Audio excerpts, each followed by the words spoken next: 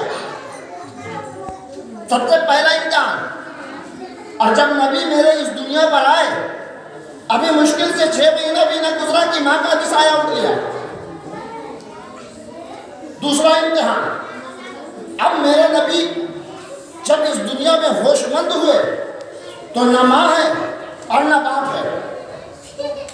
رب کی طرف سے حکم ہوا کہ ہم نے تم کو پیغمبر بنا کر بھیجا ہے، اسلام کی تعلیم دو، لوگوں کو ایک خدا کی بارگاہ میں جھکاؤ۔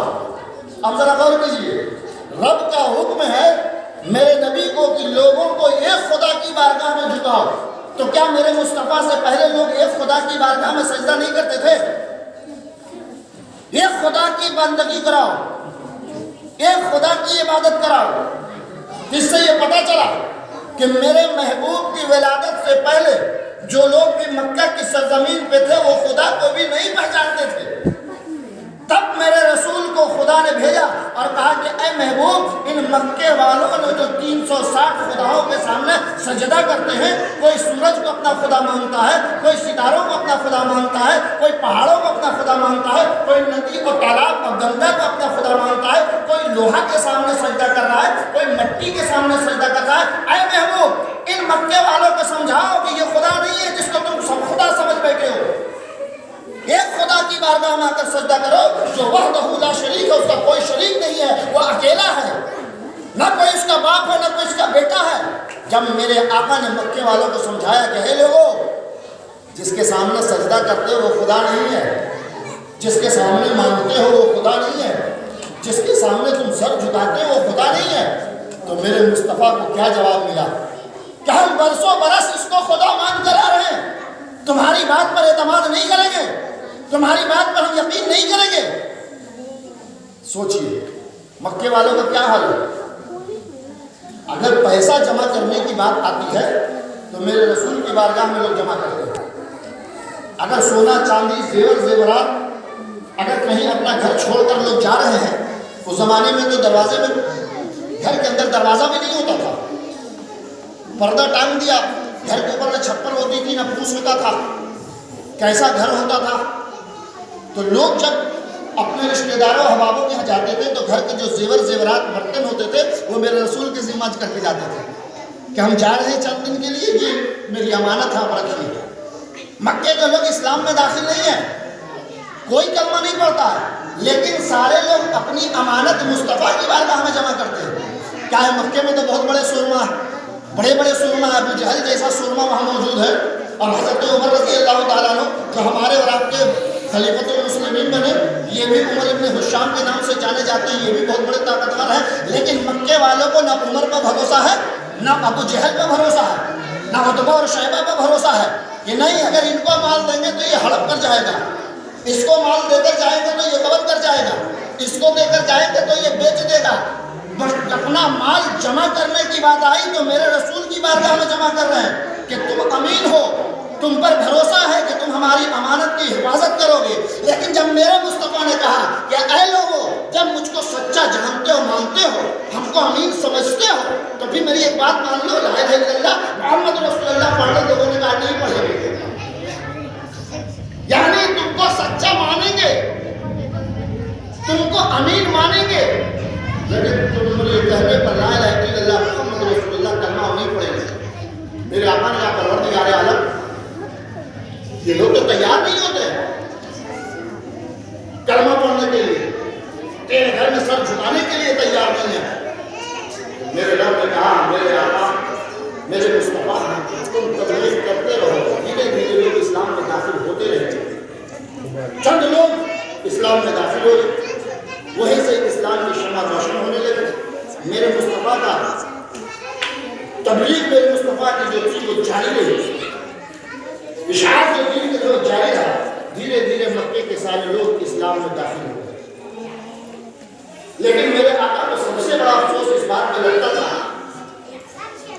کہ مکے کے لوگ اسلام میں داخل ہو گئے، میرے اپنے رشتہ دار اسلام میں داخل ہو گئے، میرے خاندان والے اسلام میں داخل ہوئے۔ یہ بات باقی تھی. ابھی میرے آقا یہ سوچ ہی رہے تھے کہ میرے خاندان والے بھی اگر اسلام میں داخل ہو جاتے تو کیا ہی اچھا ہوگا. تو ایک طرف جب لوگوں نے دیکھا کہ لوگ اسلام میں داخل ہو رہے, جو مخالفین تھے, ابو جہل تھا, ابو لہب تھا, یہ لوگ میرے مصطفیٰ کو مارنے کی پلاننگ کر رہے ہیں, اور محلے کے چند نوجوانوں, بگڑے نوجوانوں کو تیار کر کے میرے آقا کو راستے میں چھیڑ کر اتنا مارا, اتنا کوڑا جسم پر برسایا کہ جسم کا کوئی حصہ باقی نہ تھا جہاں کوڑے کے نشان نہیں تھا. اب آپ سوچو, ہم نبی کی تعریف کرتے ہیں, ہم نبی کی عظمت بیان کرتے ہیں, اتنے آسانی سے عظمت نہیں بیان کرتے ہیں. اسلام کیا ہے ہم نہیں سمجھ پاتے ہیں, اس لیے کہ ہم مسلمان ماں باپ کے گھر میں مسلمان بن کر پیدا ہوئے, اس لیے اسلام کی عظمت کو ہم نہیں سمجھ پاتے ہیں. نبی کی عظمت کو ہم اس لیے نہیں سمجھ پاتے کہ ہم مسلمان ماں باپ کے گھر میں پیدا ہوئے, اس لیے نبی کی عظمت کو ہم نہیں سمجھ پاتے ہیں. اسلام کیا ہے اس سے پوچھو جس کی آدھی زندگی کفر میں گزر گئی اور آدھی زندگی اس کی اسلام پر گزر رہی ہے, اس سے پوچھو اسلام کی عظمت کیا ہے. اسلام اور نبی کی عظمت کیا ہے اس سے پوچھو. جو پہلے کفر پر تھا بعد میں اسلام میں داخل ہوا, اس سے پوچھو کہ نبی کی عظمت کیا ہے. چونکہ وہ دونوں مزہ چکھ رہا ہے, اس کو یہ بات سمجھ میں آئے گی کہ پہلے جس دین میں ہم تھے وہ بالکل غلط دین تھا, لیکن آج ہم جس دین پر آئے وہ سچا دین ہے. اس لیے وہ اپنے آپ کو ایسا ڈھال لیتا ہے کہ ایک مسلمان اپنے ماں باپ کے پیٹ میں پیدا, پیٹ سے مسلمان بن کر پیدا ہوا, لیکن اس مسلمان کے برابری میں نہیں پہنچ سکتا ہے جیسا کہ وہ آدھی کفر میں زندگی گزارا اور آدھا وہ مسلمان ہو کر گزار رہا ہے. ہمیں اور آپ کو لگتا ہے کہ نبی کی شان ہم بیان کر رہے, اسلام تو اتنا آسانی سے آ گیا جتنے آسانی سے ہم سمجھتے نہیں. بانی اسلام محمد مصطفیٰ صلی اللہ تعالیٰ علیہ وسلم کو مکے کے بگڑے نوجوانوں نے اتنا مارا کہ جسم کا کوئی حصہ باقی نہیں جہاں کوڑے کا نشان نہیں. غم سے نڈھال, زخموں سے نڈھال. میرے آقا اپنے حجرے میں لیٹے ہوئے, پورا بدن زخم سے چھلنی ہے. کوئی مکے کے اندر کسی کے اندر طاقت نہیں جو میرے آقا کے جسم پر آ کر ہلدی چونا چڑھا دے. لوگ ڈرے ہوئے ہیں, جو لوگ ایمان لائے وہ بھی خوف زدہ ہیں. معلوم ہو گیا کہ بانی اسلام کی پٹائی ہو گئی ہے, بانی اسلام کو کوڑے سے لوگوں نے مارا ہے. کوئی میرے آقا کے پاس نہیں, پورا جسم جو ہے وہ زخموں سے نڈھال ہے, کرا رہے ہیں, آنکھوں سے آنسو جاری ہے. کوئی نہیں آج میرے مرہم لگانے کے لیے, آج میرے زخموں کو سینکنے کے لیے کوئی نہیں ہے. میرے آقا تھکے ہوئے تھے کہ آنکھ لگ گئی. آپ کے چچا حضرت حمزہ رضی اللہ تعالیٰ نے 2 دن کی شکایت کے بعد آج گھر واپس آیا. بیوی کو کہا کھانا نکالو, بیوی نے کھانا نکالا. آپ ایک نوالا اپنے منہ میں ڈالنا چاہتے ہیں کہ بیوی نے کہا کہ کتنے بدبخت ہو تم, کتنے سخت دل ہو تم, کتنے پتھر دل ہو تم. تمہارے بھتیجے کو مکے کے بگڑے لوگوں نے آج اتنا مارا ہے کہ تمہارا بھتیجا پورا جسم سے چھلنی ہو رہا ہے. حضرت حمزہ نے جب سنا کہ میرے بھتیجے کو کس نے مارا, کہا کہ مکے کے بگڑے نوجوانوں نے مارا. فوراً کھانا پلیٹ میں واپس کیا, کوڑا لیا اور کھڑے ہو گئے. پورے مکے کے اس نوجوانوں کو مارا جس نوجوانوں نے میرے آقا کے جسم پر کوڑا برسایا تھا. 50 نوجوانوں کو مار کر حضرت حمزہ رضی اللہ تعالیٰ عنہ جب میرے آقا کے دروازے پر کھڑے ہوتے ہیں تو دیکھتے ہیں میرے آقا زخموں سے چور, نڈھال سوئے ہوئے ہیں بے خبر, پورا جسم خون سے تر ہے. حضرت حمزہ دروازے پر کھڑے ہوتے کہتے محمد اٹھ جاؤ. جیسے ہی کہا اٹھ جاؤ, آنکھ کھلی, دیکھا سامنے حمزہ چچا کھڑے ہوئے. آنکھوں سے آنسو آئے میرے آقا کے. ایک شخص تو بھلے اسلام پر نہیں ہے لیکن ہے تو کم سے کم ہمدردی میں تو آیا. میرے آقا اٹھ کر بیٹھ گئے. حضرت حمزہ نے کہا محمد گھبرا نہیں, رو نہیں, ہنسو. اس جس نوجوان نے تم کو مارا ہے اس کے گھر جا جا کر ایک نوجوانوں کو کوڑے سے مار کر میں آ رہا ہوں. ہر نوجوانوں سے بدلہ لے کر میں آ رہا ہوں. خوشی مناؤ, ہنسو کہ تمہارے چچا نے آج بدلہ لے لیا. حضرت حمزہ نے جب کہا کہ میرے آقا مسکرائے اور کہا چچا جان آپ ان نوجوانوں کو مار کر آئے ہیں, آپ ان کو زخمی کر آئے ہیں, آپ ان کو زخم دے کر آئے ہیں, ہمیں خوشی نہیں محسوس ہو رہی.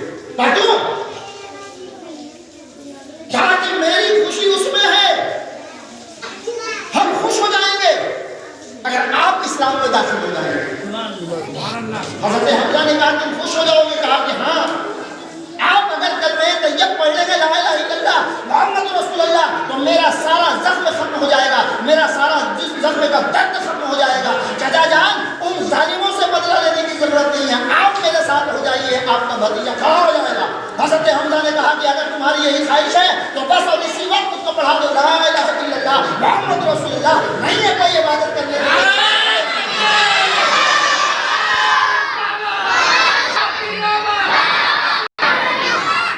بہت زخم اٹھایا ہے میرے آقا نے، بہت پریشانیاں اٹھائی ہیں میرے آقا نے، پتھر کھایا ہے، پتھر کھایا ہے میرے آقا نے، گھوڑا کھایا ہے میرے آقا نے، گردن میں رسی جانوروں کی طرح ڈال کر لوگوں نے گھسیٹا ہے میرے آقا کو، آپ کے نبی کو۔ مکے کے لوگوں نے جتنا ظلم کیا ہے اتنے ہی مکے کے لوگوں کے لیے میرے آقا نے دعائیں دی۔ مکے کے لوگوں نے میرے آقا پر جتنا ظلم کیا ہے میرے آقا نے مکے والوں کو اتنا ہی دعائیں دی۔ آج مکے والے عیش و عشرت میں ہیں، وہ اپنی محنت کی کمائی سے نہیں ہیں۔ آج کہا جاتا ہے کہ مکے کے اندر بہت زیادہ دولت ہے، یہ ان کی کمائی نہیں ہے، یہ میرے مصطفیٰ کی دعا ہے کہ آج مکے والے عیش و عشرت میں ہیں۔ یعنی میرے نبی نے یہ میسج دے دیا کہ اگر تم کو کوئی تم پر ظلم بھی کر رہا ہے تو تم اس کو دعائیں دو، تم پر اگر کوئی ستم ڈھا رہا ہے تو تم دعائیں دیتے رہو، یقیناً ایک نہ ایک دن اس کو ہوش آئے گا، اب دوسروں پر جو ظلم کر رہا ہے اس کی آنکھیں کھل جائیں گی۔ آج مکے والوں کی آنکھیں کھل گئی کہ آج کہا جاتا ہے کہ اسلام مکے سے پھیلا، آج مسلمانوں کے لیے مکہ شہر جو ہے وہ متبرک ہو گیا، برکت والا وہ شہر ہو گیا، جس شہر نے میرے مصطفیٰ کے ساتھ کیسا سلوک کیا، لیکن وہ سارے سلوک کو میرے آقا نے کہا کہ مکے والوں نے ظلم ہم پر کیا ہے، لیکن ہم مکے والوں کے لیے دعا کرتے ہیں۔ اب میرے آقا نے مکے والوں کے لیے دعا کیا کہ آج ہمیشہ ہمیشہ دولت مند رہیں گے، یہ میرے مصطفیٰ کی دولت ہے۔ میرے دوستو، رسول کی ولادت کا جشن ہے، یہ چھوٹے چھوٹے بچے ہیں، آپ حضرات سارے لوگ جشن منا رہے ہیں میرے نبی کی ولادت کا۔ ہم جشن اس لیے منا رہے ہیں کہ مصطفیٰ کے صدقے مجھے دین ایمان ملا۔ ہم رسول کی ولادت کا جشن اس لیے منا رہے ہیں کہ مصطفیٰ کے صدقے ہمیں سچا ایمان ملا۔ ہم جشن اس لیے منا رہے ہیں کہ ہمیں ایک خدا ملا، ایک خدا کے سامنے سجدہ کرنے کے لیے ہمیں جو ہے پہچان ملی، یہ مصطفیٰ کے صدقے۔ لیکن تاریخ کے اوراق کو الٹ کر دیکھیے کہ 12 ربیع اول شریف کو جس دن میرے مصطفیٰ کی ولادت ہوئی، حضرت موسیٰ علیہ السلام قبر کے اندر خوشیاں منا رہے تھے، حضرت عیسیٰ علیہ السلام قبر کے اندر خوشیاں منا رہے تھے، تمام پیغمبر اپنی اپنی قبروں میں میرے مصطفیٰ کی ولادت کی خوشیاں منا رہے تھے۔ لوگوں نے سوال کیا، اے موسیٰ، نبی میرے پیدا ہوئے، خوشیاں ہم منا رہے ہیں، مصطفیٰ میرے پیدا ہوئے، خوشیاں ہم منا رہے ہیں، آپ کیوں منا رہے ہیں خوشیاں میرے نبی کی ولادت پر؟ اے عیسیٰ رسول میرے پیدا ہوئے، آپ خوشیاں کیوں منا رہے ہیں؟ اے ابراہیم نبی میرے پیدا ہوئے، آپ خوشیاں کیوں منا رہے ہیں؟ ہم تو خوشی اس لیے منا رہے ہیں کہ میرے نبی پیدا ہوئے، آپ تو خود نبی ہیں، آپ تو خود پیغمبر ہیں، آپ تو خود رسول ہیں، آپ میرے رسول کی ولادت پر خوشیاں کیوں منا رہے ہیں؟ حضرت موسیٰ نے جواب دیا، حضرت عیسیٰ نے جواب دیا، حضرت ابراہیم نے جواب دیا کہ تم اس لیے خوشیاں منا رہے ہو کہ تم کو تمہارا نبی مل گیا، تم کو تمہارا رسول مل گیا، تم کو تمہارا پیغمبر مل گیا، ہم اس لیے خوشیاں منا رہے ہیں کہ ہم کو ہمارا امام مل گیا۔ بیت المقدس میں برسوں سے ہم انتظار کر رہے ہیں مقتدی بن کر کہ میرے امام کی ولادت کب ہوگی، ہم سب لگا کر بیت المقدس میں بیٹھے ہوئے ہیں کہ میرا امام کب آئے گا۔ آج میرے امام کی پیدائش ہو گئی تو ہم خوشیاں منا رہے ہیں کہ آج میرا امام پیدا ہو گیا، میرے بیت المقدس میں ہم مقتدی بن کر رہیں گے اور تمہارا رسول ہمارا امام بن کر بیت المقدس میں آئے گا، اس لیے ہم خوشیاں منا رہے ہیں۔ میں نے بچیوں کو دیکھا خوشیاں مناتے ہوئے، چھوٹی چھوٹی بچیاں خوشیاں منا رہی ہیں، چاہے وہ اپنے اسلام پر کی ہوں یا غیر مذہب کی ہوں۔ میں نے ان بچیوں سے سوال کیا، تم خوشیاں کیوں منا رہی ہو؟ رسول میرے پیدا ہوئے، پیغمبر میرے پیدا ہوئے، تم خوشیاں کیوں منا رہی ہو؟ تو ان چھوٹی چھوٹی بچیاں جو اسلام مذہب پر نہیں ہیں لیکن میرے رسول کی خوشیاں اس زمانے میں منا رہی تھی، تم کیوں خوشیاں منا رہی ہو؟ تو اس نے کہا کہ تم کو تمہارا نبی مل گیا، تمہارے نبی کی ولادت سے مجھ کو زندگی مل گئی، اس لیے تمہارے نبی کی ولادت۔ ورنہ کیا حال تھا؟ میرے رسول کی ولادت سے پہلے کسی بھی گھر میں بچی زندہ نہیں بچتی تھی، چاہے کتنے بڑے دولت مند باپ ہو، چاہے جیسا بھی غریب باپ ہو۔ جب ماحول بن گیا، معاشرے میں ایک روش قائم ہو گئی کہ بچی پیدا ہوگی تو دفن کر دیں گے، بچی پیدا ہوگی تو اس کو جلا دیں گے، بچی پیدا ہوگی تو ندی تالاب میں پھینک دیں گے۔ جب یہ ماحول معاشرے کا بن گیا تو ان بچیوں نے کہا کہ ہمارا باپ ہم کو زندہ دفن کرتا تھا، ہمارا باپ گڈھے میں پھینک دیتا تھا، ہمارا باپ جانوروں کے سامنے ہم کو پھینک دیتا تھا، ہمارا باپ ہم پر تیل چھڑک کر ہم کو آگ لگا دیتا تھا، ہم چیختے رہتے تھے، چلاتے رہتے تھے، اپنے باپ کی آنکھ میں آنکھ ڈال کر پوچھتے رہتے تھے کہ میری غلطی کیا ہے کہ مجھ کو جانوروں کے حوالے کر رہے ہو، میرا قصور کیا ہے کہ مجھ کو گڈھے میں دفن کر رہے ہو، میری کیا غلطی ہے کہ ہم کو ندی تالاب میں ڈال رہے ہو، ہمارا کیا قصور ہے کہ ہم کو تم اپنے پاؤں کے اوپر رکھ کے میری گردن کو تم دبا رہے ہو۔ تو باپ کے اندر یہ جواب نہیں تھا کہ وہ جواب دیتا ہے کہ ہم تم کو کیوں مار رہے، لیکن تمہارے نبی محمد مصطفیٰ جب پیدا ہوئے تو ان کا سب سے پہلے اعلان تھا مکے والوں کے لیے کہ اے مکے والوں بچیوں کو دفن مت کرو۔ ہمارے نبی کا سب سے پہلا میسج یہ تھا کہ اے مکے والوں بچیوں کو دفن مت کرو، بچیوں کی نریٹیوں کو ڈھانپو مت، بچیوں کے اوپر کراسن تیل چھڑک کر آگ مت لگاؤ، بچیوں کو دفن مت کرو۔ اے لوگوں مکہ والوں اپنی بچیوں کی پرورش کرو، جس گھر میں بچیاں پرورش پاتی ہے اس گھر میں اللہ کی رحمت نازل ہوتی ہے۔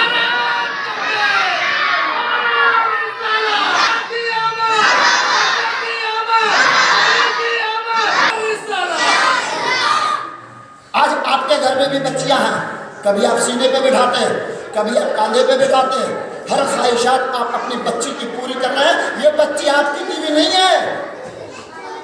کیا آپ کے گھر میں بچیاں پل رہی ہیں، اس کی زندگی آپ کی بیوی نہیں ہے۔